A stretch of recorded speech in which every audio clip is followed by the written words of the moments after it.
ভারতের চিরশত্রু দেশগুলোর তালিকায় কারা রয়েছে এই প্রশ্ন শুনে যে কোনো ভারতীয় প্রথমেই যে দুটি নাম বলবেন তা হলো পাকিস্তান ও চীন। কিন্তু জানেন কি এই পাকিস্তান ও চীন ছাড়াও আরও বেশ কয়েকটা দেশ রয়েছে যারা নেপথ্যে থাকা বিচ্ছিন্নতাবাদী নানা শক্তিকে মদত দিয়ে চলেছে শুধুমাত্র ভারত বিরোধী কার্যকলাপ করার জন্য। শুধু তাই নয়, এই ভারত বিরোধী কার্যকলাপের জন্য আর্থিক এবং সামরিক মদতও দিয়ে চলেছে এই দেশগুলো। নানাভাবে ফান্ডিং করে আদতে সেই বিচ্ছিন্নতাবাদী শক্তিগুলোকে ভারত বিরোধী কার্যকলাপের জন্যই তাতানো হচ্ছে। আমরা যে দেশটার কথা বলছি সেটাও কিন্তু একটা মুসলিম দেশ। অপারেশন সিন্দুরের সময় মুসলিম দেশটি পাকিস্তানের পক্ষ নিয়েছিল। তাদের তৈরি ড্রোনও পাকিস্তান ভারতের বিরুদ্ধে ব্যবহার করেছিল বলে খবর। এবার নিশ্চয়ই বুঝে গিয়েছেন কোন দেশের কথা আমরা বলছি তুরস্কের কথা। এই দেশটা শুধু ড্রোন দিয়েই নয়, পাকিস্তানকে আরও সামরিক সরঞ্জাম পাঠিয়েছিল অপারেশন সিন্দুর চলাকালীন ভারতের বিরুদ্ধে ব্যবহার করার জন্য। অথচ এই তুরস্কের ভূমিকম্পের সময় কিন্তু ভারতই প্রথম ত্রাণ পৌঁছে দিয়েছিল সেই দুর্গত দেশটির সহায়তার জন্য। তাহলে ভাবুন পরিস্থিতি কতটা বেইমান হলে তুরস্ক এটা করতে পারে। শুধু পাকিস্তানকে সাহায্য করাই নয়, সূত্রের খবর বাংলাদেশের বিচ্ছিন্নতাবাদী শক্তি জামায়াতে ইসলামীকেও মদত দিচ্ছে তুরস্ক। বাংলাদেশের এই জামায়াতে ইসলামীকে বিপুল পরিমাণ অর্থের যোগান দিচ্ছে তুরস্ক। লক্ষ্য একটাই, ভারতের উত্তর পূর্বের রাজ্যগুলোকে অশান্ত করে তোলা। ভারতের প্রতিবেশী দেশগুলোর ভেতরে এবং বাইরে উভয় পক্ষেই এই পরিস্থিতিগুলো কিন্তু ভারতের জন্য বেশ উদ্বেগ তৈরি করছে। সূত্রের খবর, তুরস্কের গোয়েন্দা সংস্থাগুলি বাংলাদেশের মৌলবাদী গোষ্ঠীগুলোকে সক্রিয়ভাবে সমর্থন করছে। এই সমর্থন কেবল আদর্শের মধ্যে সীমাবদ্ধ নয়, এর মধ্যে আর্থিক এবং সামরিক সহায়তাও রয়েছে। রিপোর্টে বলা হয়েছে যে তুরস্কের গোয়েন্দা নেটওয়ার্ক ঢাকার মগবাজারে জামায়াতে ইসলামী গোষ্ঠীর জন্য একটা নতুন অফিস স্থাপনের সম্পূর্ণ দায়িত্ব নিয়েছে। এর উদ্দেশ্য ইতিমধ্যেই প্রচুর অর্থ পাঠানো হয়েছে। এদিকে জামাতের একজন ছাত্রনেতা সাদিক কায়ুম বর্তমানে তুরস্ক সফর করছেন। তার সফরের সময় তিনি কেবল গুরুত্বপূর্ণ ব্যক্তিদের সঙ্গেই দেখা করছেন না, বরং অস্ত্রের গোদাম এবং অস্ত্র কারখানাগুলিও ঘুরে দেখছেন। তুরস্কের রাষ্ট্রপতি রিসেপ তাইপ এরদোগান দক্ষিণ এশিয়ার ইসলামী গোষ্ঠীগুলোর মধ্যে তার প্রভাব বাড়ানোর চেষ্টা করছেন বলে মনে করা হচ্ছে। এই অঞ্চলের মুসলমানদের কাছে পৌঁছানোর জন্য তুরস্ক এবং বিভিন্ন অনুষ্ঠান ও কর্মসূচির আয়োজন করছে, যার ক্রমবর্ধমান সম্পৃক্ততা নিয়ে উদ্বেগ প্রকাশ করছে।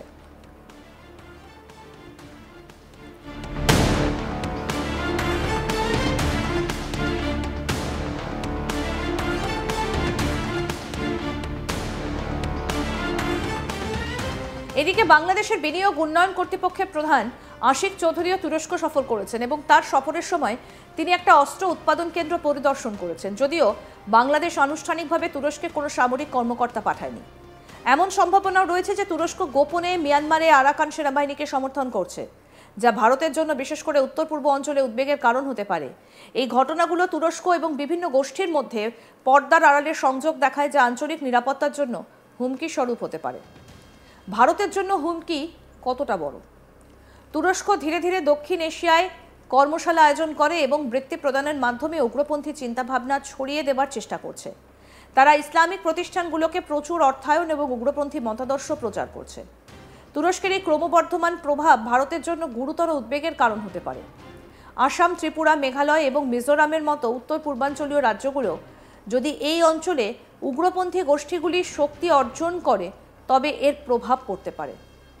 জামাতে ইসলামীর মতো গোষ্ঠীগুলো অর্থ এবং অস্ত্রের আকারে তুরস্কের সহায়তায় এই সংবেদনশীল অঞ্চলে উগ্রপন্থী ধারণা ছড়িয়ে দিতে পারে। কেরালায় জামাতের সঙ্গে যুক্ত এনজিওগুলো ইতিমধ্যে সক্রিয়। গোয়েন্দা রিপোর্ট অনুসারে তুরস্ক পাকিস্তানের আইএসআইকে আর্থিকভাবে সাহায্য করছে বলেও মনে করা হচ্ছে। এর থেকে বোঝা যাচ্ছে যে তুরস্ক ভারতের জন্য সমস্যা তৈরি করার জন্য বাংলাদেশকে একটা নতুন ফ্রন্ট হিসেবে ব্যবহার করার পরিকল্পনা করছে।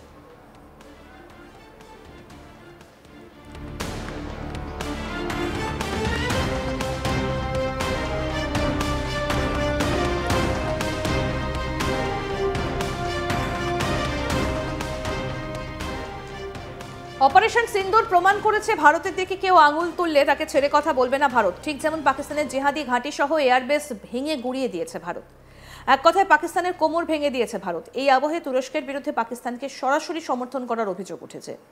তুরস্ক পাকিস্তানকে অস্ত্র দিয়ে সাহায্য করছে, আর তুরস্কের এই ভূমিকাকে ভারত মোটেই ভালো চোখে দেখছে না, সেটাও ঠাড়ে ঠোড়ে বুঝিয়ে দিয়েছে ভারত।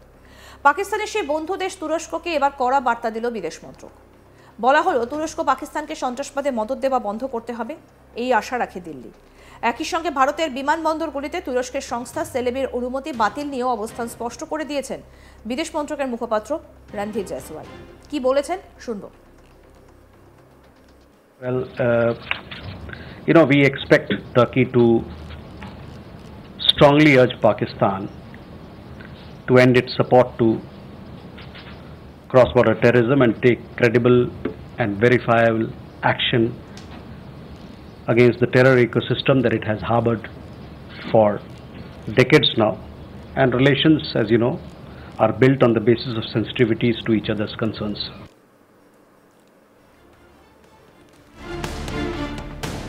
ভারতের চিরশত্রু দেশগুলির তালিকায় কারা রয়েছে? এই প্রশ্ন শুনে যে কোনো ভারতীয়ই প্রথমে যে দুটো দেশের নাম বলবেন সেগুলো হচ্ছে পাকিস্তান আর চীন।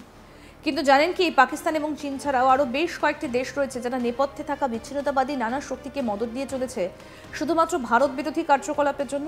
শুধু তাই নয়, এই ভারত বিরোধী কার্যকলাপের জন্য আর্থিক এবং সামরিক মদদ দিয়ে চলেছে এই দেশগুলো। নানাভাবে ফান্ডিং করে আদতে সেই বিচ্ছিন্নতাবাদী শক্তিগুলোকে ভারত বিরোধী কার্যকলাপের জন্যই তাতানো হচ্ছে। যে দেশটির কথা বলছি সেই দেশটাও মুসলিম দেশ। অপারেশন সিন্দুরের সময় মুসলিম দেশটি পাকিস্তানের পক্ষ নিয়েছিল। তাদের তৈরি ড্রোনও পাকিস্তান ভারতের বিরুদ্ধে ব্যবহার করেছিল বলে খবর। এবার নিশ্চয়ই আপনারা বুঝতে পারছেন আমরা তুরস্কের কথা বলছি। এই দেশটা শুধু ড্রোন দিয়েই পাকিস্তানকে নয়, আরও অনেক সামরিক সরঞ্জাম দিয়ে সাহায্য করেছিল অপারেশন সিন্দুর চলাকালীন, এবং ভারতের বিরুদ্ধে ব্যবহার করার জন্য এগুলো দেওয়া হয়েছিল। অথচ তুরস্কের ভূমিকম্পের সময় কিন্তু ভারত সবার প্রথমে ত্রাণ নিয়ে পৌঁছে গিয়েছিল সেই দুর্গত দেশটির সহায়তার জন্য। তাহলে ভাবুন পরিস্থিতি কতটা বেইমান হলে তুরস্ক এই কাজটা করতে পারে। শুধু পাকিস্তানকে সাহায্য করাই নয়, সূত্রের খবর বাংলাদেশের বিচ্ছিন্নতাবাদী শক্তি জামায়াতে ইসলামীকেও মদদ দিচ্ছে তুরস্ক। বাংলাদেশের জামায়াতে ইসলামীকে বিপুল পরিমাণ অর্থের যোগান দিচ্ছে তুরস্ক। লক্ষ্য একটাই, ভারতের উত্তর পূর্বের রাজ্যগুলোকে অশান্ত করে তোলা। ভারতের প্রতিবেশী দেশগুলির ভিতরে এবং বাইরে উভয় পক্ষেই এই পরিস্থিতিগুলো কিন্তু ভারতের জন্য বেশ উদ্বেগ তৈরি করেছে। সূত্রের খবর, তুরস্কের গোয়েন্দা সংস্থা বাংলাদেশে মৌলবাদী গোষ্ঠীগুলোকে সক্রিয়ভাবে সমর্থন করছে। এই সমর্থন কেবল আদর্শের মধ্যে সীমাবদ্ধ নয়, এর মধ্যে আর্থিক এবং সামরিক সহায়তাও রয়েছে। রিপোর্টে আরও বলা হয়েছে যে তুরস্কের গোয়েন্দা নেটওয়ার্ক ঢাকার মগবাজারে জামায়াতে ইসলামী গোষ্ঠীর জন্য একটা নতুন অফিস স্থাপনের সম্পূর্ণ দায়িত্ব নিয়েছে। এই উদ্দেশ্যে ইতিমধ্যেই প্রচুর অর্থ পাঠানো হয়েছে। এদিকে জামাতের একজন ছাত্রনেতা সাদিক কায়ুম বর্তমানে তুরস্ক সফর করছেন। তার সফরের সময় তিনি কেবল গুরুত্বপূর্ণ ব্যক্তিদের সঙ্গে দেখা করছেন না, বরং অস্ত্রের গুদাম এবং অস্ত্র কারখানাগুলোও ঘুরে দেখছেন।